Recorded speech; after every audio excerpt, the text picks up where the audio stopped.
Hello and welcome to Know Guitars. In this video we're going to take a look at choke groups, which are also sometimes called mute groups.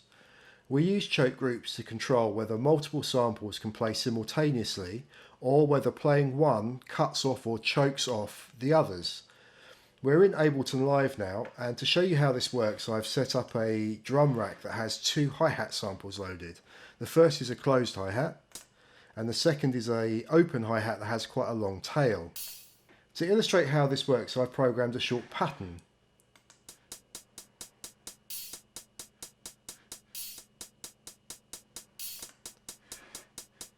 You'll see here that we have no choke group applied to these two samples.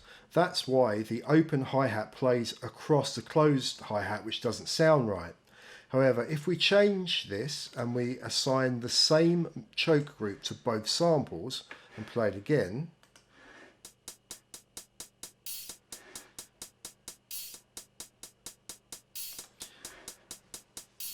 we see that with the choke group applied, the closed hi-hat cuts off the open hi-hat when it plays, which sounds much more natural. And this is why whenever you set up a drum rack in Ableton or any other sampler, you would normally apply a choke group to your open and closed hi-hat so it sounds natural.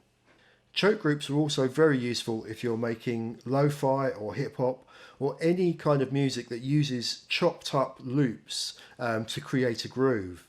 You'll see here that I have 4 samples loaded up.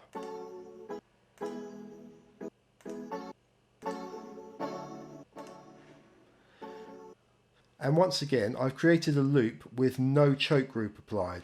This is what it sounds like, and I warn you, this is going to sound horrible.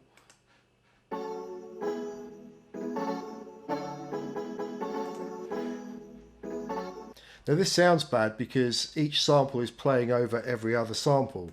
However, if we select all of the samples and once again assign them all to the same mute group and listen to the loop again,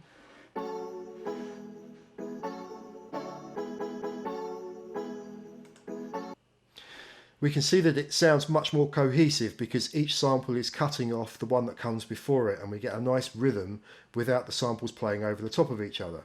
So that concludes our first aid tutorial on mute groups or choke groups. I hope you found that useful, and thanks very much for watching.